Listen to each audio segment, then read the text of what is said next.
1.8. So this slide is diagnosed as acute appendicitis. Now, as such, you should be able to see the appendix in this slide. So, as what I have lectured to you on disorders of the small and the large intestines. So, this is the pathognomonic microscopic finding in acute appendicitis. Neutrophilic infiltration in which particular layer of the appendix? No. In that layer, which is,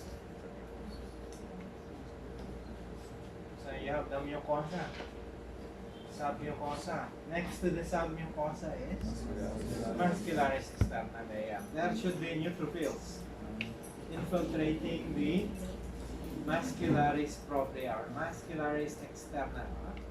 Look at the great number of neutrophils causing the liquefactive necrosis of the wall of that appendix. Okay? If you look at this portion, so the mucosa, the submucosa, the muscular layer, even the serosa layers are now completely replaced with pus. Okay, that's the microscopic appearance of pus. Neutrophils that are closely spaced with each other. So that all cases of acute appendicitis must undergo appendectomy. Removal of the appendix. Because what is the danger? Sepsis. Aside from sepsis, Rupture. rupture. So this will eventually become ruptured. As liquefaction continues, the wall of the appendix becomes weaker and weaker, so increasing the possibility of rupture, which may cause peritonitis, which will now increase the mortality rate. So that is why all cases of acute appendicitis must undergo appendectomy. Once you diagnose acute appendicitis, you should refer that patient to a surgeon for appendectomy. Otherwise, that patient will have a danger of having a perforated appendicitis.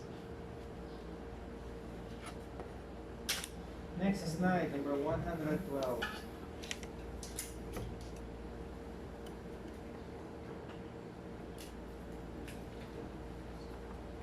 This is diagnosed as amoebic colitis. What is the positive agent?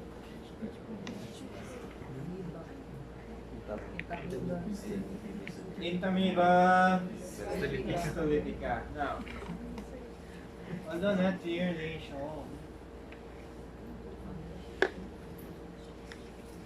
okay, in this slide, you will be able to see the remnants of the eroded mucosa of the large intestine.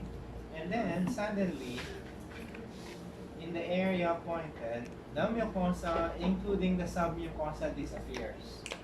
Because that is now where the ulcer is. Okay? So the ulcer in amoebic colitis has narrow neck and wider base. Okay? Wider base, narrower neck, imparting the characteristic shape of flask. So that is the abnormality that you need to be able to see in this slide. Now, you should be able to see also the trophozoites of Entamoeba histolytica, but that will take some time. So, anyway, you have seen the trophozoite and the cyst of Entamoeba histolytica in your parasitology already. So, madugayan ta kung mangita ta sa trophozoite. Anyway, rest assured that we will not be showing you the trophozoite in the practical exam. That should be in the scope of parasitology already. So, for this slide, just be familiar with the shape of the ulcer. Narrow neck, wider base. Next slide, number 113.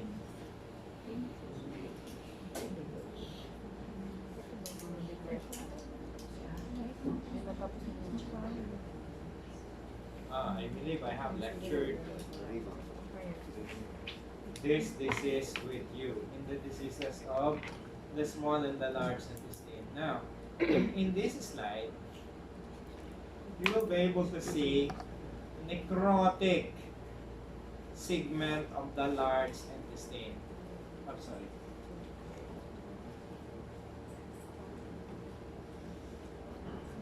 Anyway, those should be the glands of the large intestine, the muscularis mucosa. Look at the disappearance of the mucosa in that pointed portion. Okay? So, we are not able to see anymore the components of the mucosa in that pointed area because the glands and the lamina propria have developed necrosis already. And then on top of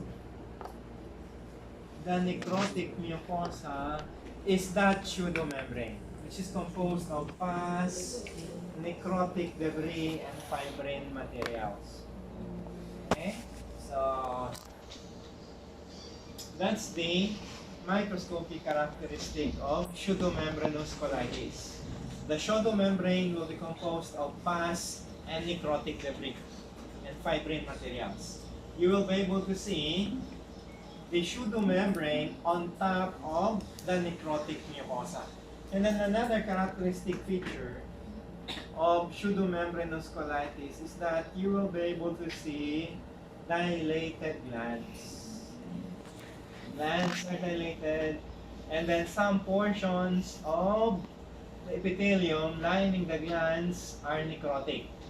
So necrotic, dilated, colonic glands. And then when you shift to higher magnification, you will be able to see that the lumen of the glands will become filled with mucus and neutrophils. You will be able to see that same picture in your Robbins.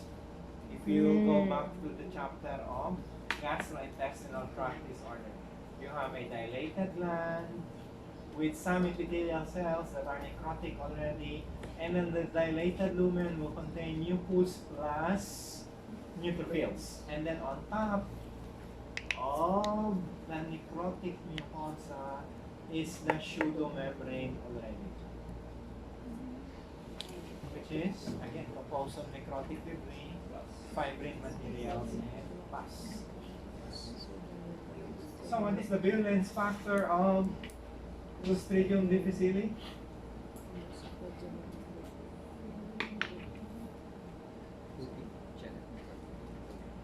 Is it producing an enzyme, an endotoxin, or an exotoxin?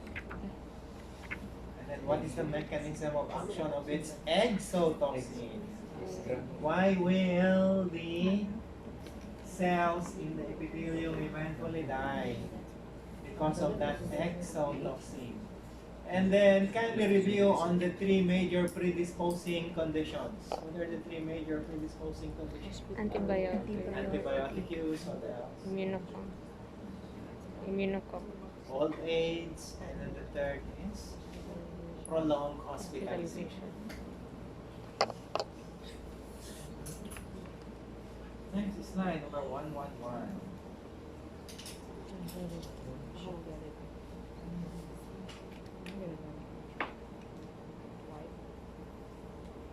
This is one.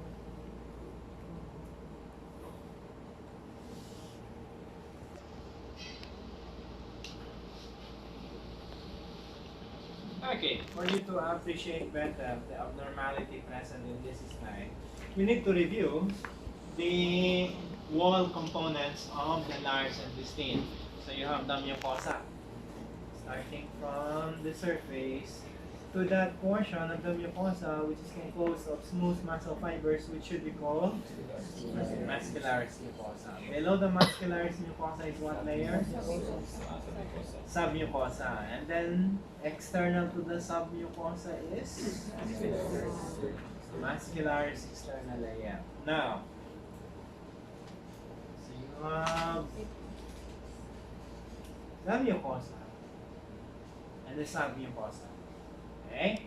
So let us follow now the length of this mucosa. Look at the sudden invagination of the mucosa in that pointed area. And then the mucosa actually goes deep into muscularis externa layer already. Can you still see the submucosa?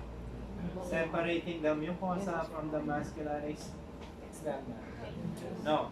Sometimes there is even full thickness invagination of the mucosa plus some portions of the submucosa into the adventitial layer.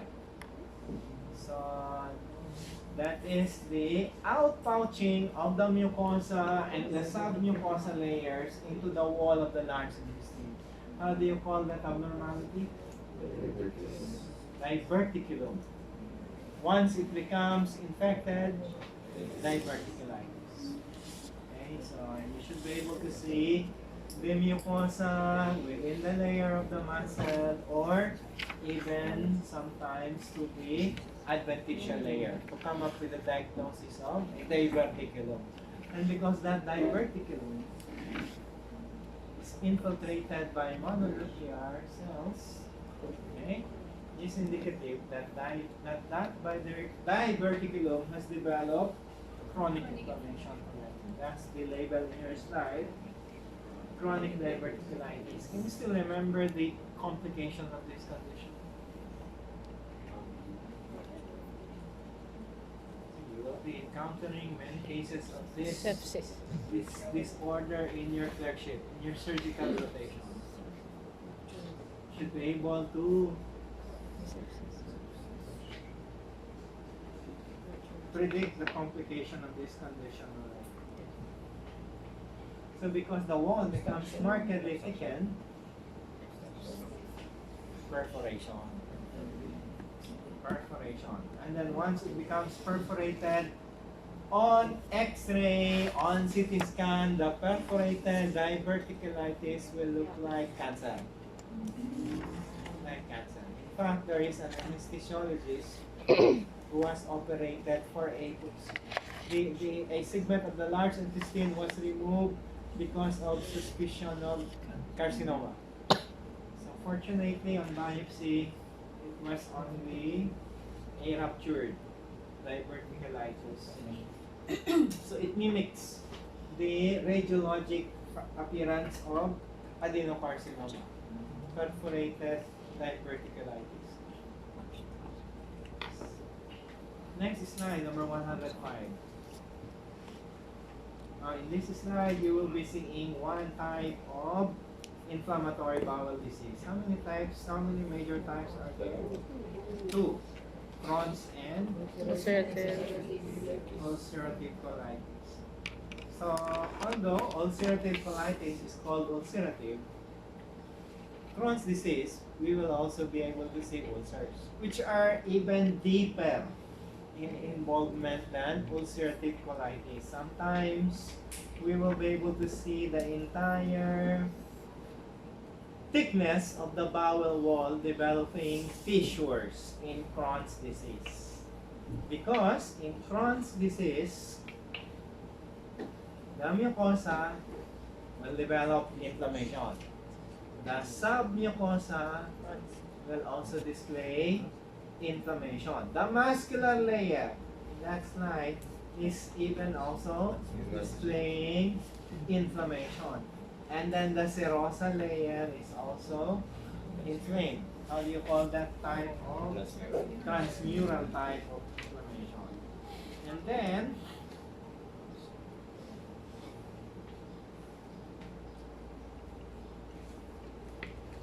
so in this slide, you will be able to see that ulcer. Excavation of the mucosa and the submucosa underneath the ulcer is the inflammation, which involves not only the submucosa but the muscularis and the serosal layers. And then distinct in Crohn's disease is the development of that type of inflammation which is characterized by the presence of activated macrophages. What is the other name for the activated macrophages? Epithelioid macrophages. And because of the absence of caseous necrosis in that inflammation, how do you call that? Non-cacheating granulomatous inflammation. Okay? Sometimes the non-cacheating granulomatous inflammation will form non-Hans-Giant cells, similar with what you have seen in tuberculosis, minus again the caseous necrosis. So we are lucky that we are able to see the granulomatous, non-cacheating granulomatous inflammation in this slide. In the other slides, what are present only are the ulcer and the transmural inflammation. Hello.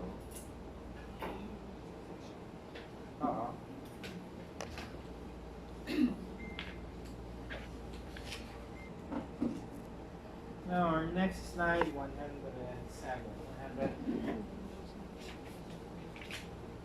109.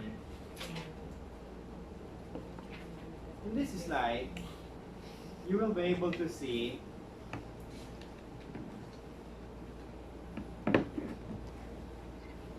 again an ulcer. So you have normal surface of the mucosa. Look how extensive the degree of inflammation is. Okay? The dark color of the lamina propria is imparted by the presence of numerous lymphocytes, neutrophils, and macrophages. Okay. So those are the lymphocytes, neutrophils, and macrophages. And then it's called ulcerative colitis because you will be able to see that ulcer, which has a shallower involvement in comparison with the Crohn's disease. And then the inflammation in ulcerative colitis is limited to the submucosa and submucosa only. Although in this slide, there are some inflammatory cells that are present in the mascularis externa.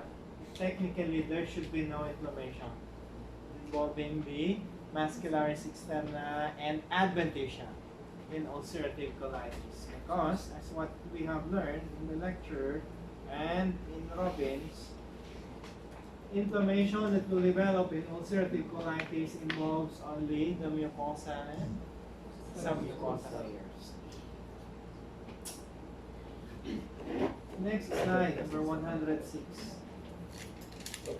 Blood vessels and red blood. Dilated blood vessels.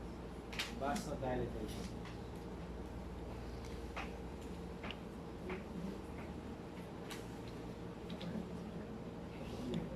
I suppose you have seen this slide in hemodynamic disorders already. So in this slide, you will be able to see the mucosa and the submucosa layers of the smaller the large intestine. Small because of the presence of villi. And then look at that pointed region. Can you still see the villi, the intestinal glands? No. What color can you see? Red. This one is called the red type of infarct. Okay. Let us see the transition. So in that pointed region, can you see the pointer? So I am now pointing small intestinal glands with still viable epithelial cells. Okay? And then in that area, there is now a decrease in the number of intestinal glands. The other intestinal glands are not visible anymore because they are now necrotic. And then we are now seeing extravasated gland. That's the red color of this infarct. What are the two, what is the major predisposing condition why red infarct develops in the GIT, particularly in the intestine. White infarcts develop in solid organs and in organs with single arterial supply. How about in the case of the intestine? Okay, the nature of the arterial distribution in the mesentery. They overlap with each other, producing collateral circulation. So that's the milder form of ischemia, and in this portion you will be able to see transmural infarction already. Mucosa is infarcted, submucosa is infarcted, muscularis layer is infarcted. Transmural. Next slide, number 81. You have already seen this slide last semester. In this slide, you will be able to see the normal surface of the smaller, the large intestine. Large intestinal mucosa. Okay? And then, starting at that point, you will be able to see that mass protruding above the surface of the mucosa. And because the mass is composed of glands, it is called adenomatous polyp. What is a polyp?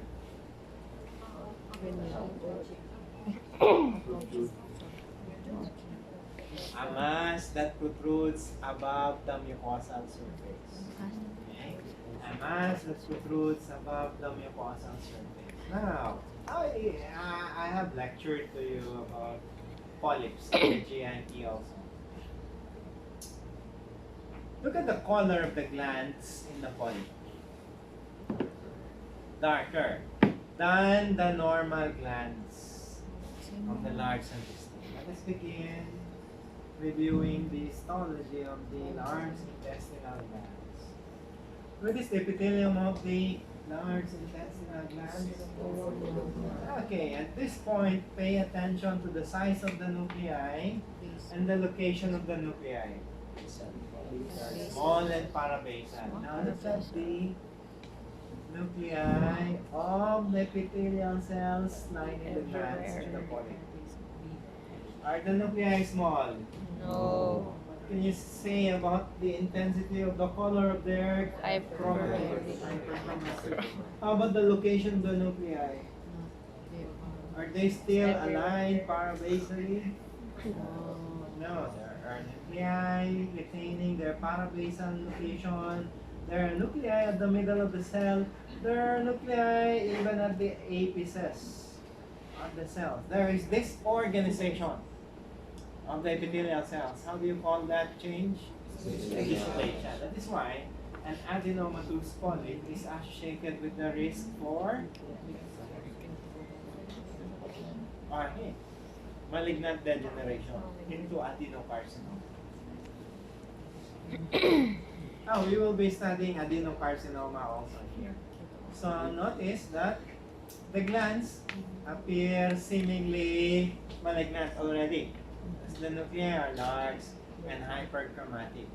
The main point that will make us say that those glands are not yet malignant glands is that the glands are still separated by lamina propria. So they have not become fused with each other yet.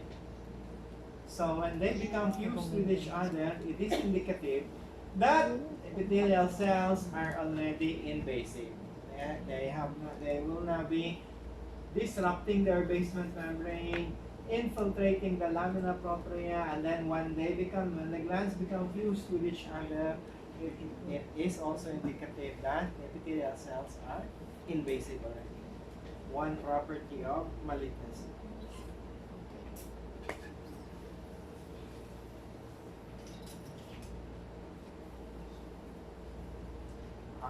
This slide is diagnosed as hemorrhoids. What are the two types of hemorrhoids? And external. Now this hemorrhoid is covered by that epithelium. What is that epithelium called? calcified squamous keratinizing. Internal or external? External. Now supposedly, we are to see a dilated vein in this slide. But the vein, the hemorrhoidal vein in this slide, has developed thrombus already. It's the clot occupying now the lumen of this hemorrhoidal vein. And then as you can notice, we will not be able to see anymore the tunica intima, media, and adventitia because this blood vessel has become infarcted already from the complete obstruction of its lumen by the thrombus developing inside this hemorrhoid. And because the characteristic histologic abnormality is not present in all the slides that we have, which are labeled as hemorrhoids, we will not include this in our practical exam. Now, next slide, number 209.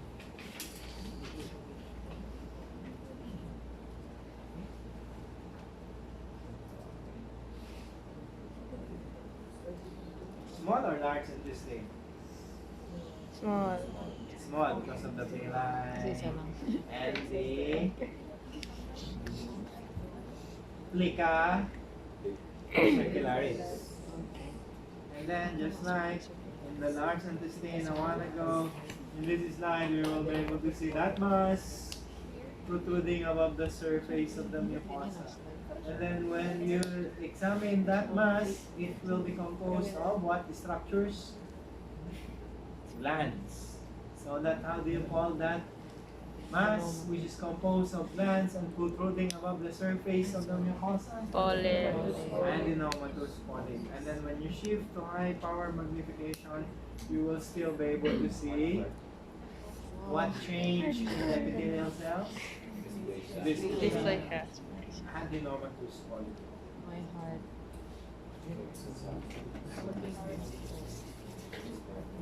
Okay. Next slide. Number 35.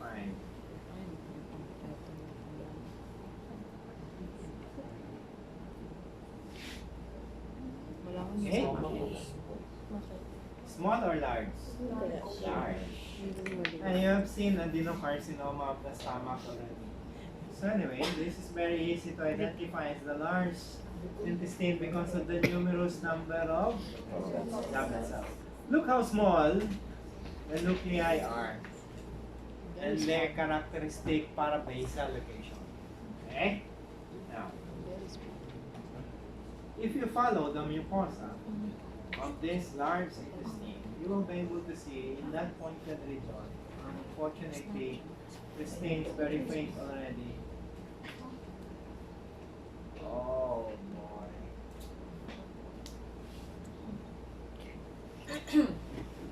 Anyway, benign colonic glands, and then the glands in that pointed region are darker in color already. However, they are still separated by lamina propria, dysplasia. And we will be able to see the transition from benign to dysplastic glands until at that point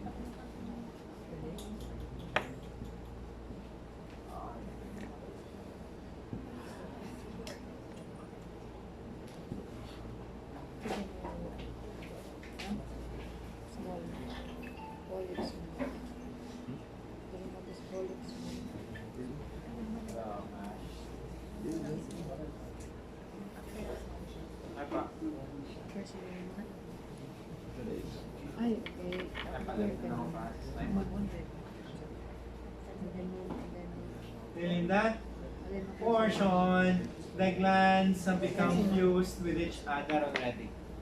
That's the characteristic appearance of adenocarcinoma.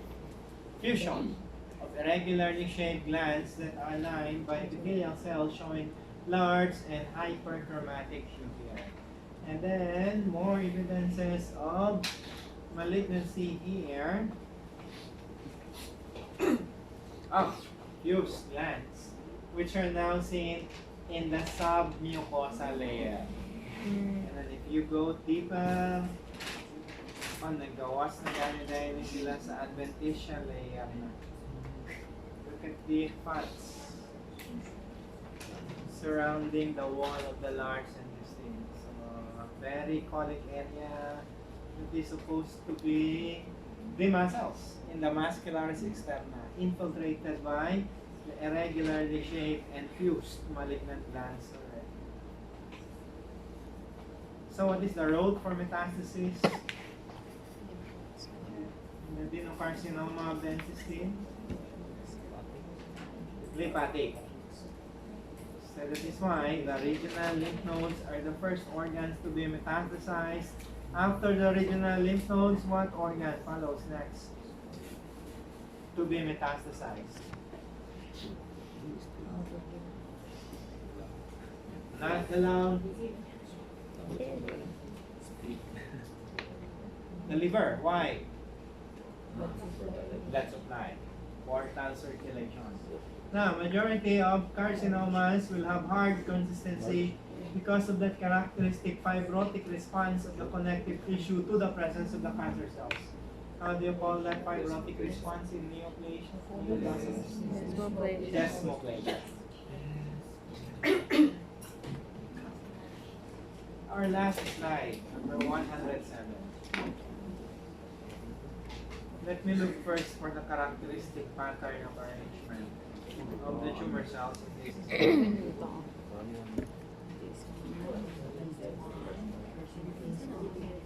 Okay, in the exams, you should be able to see that field.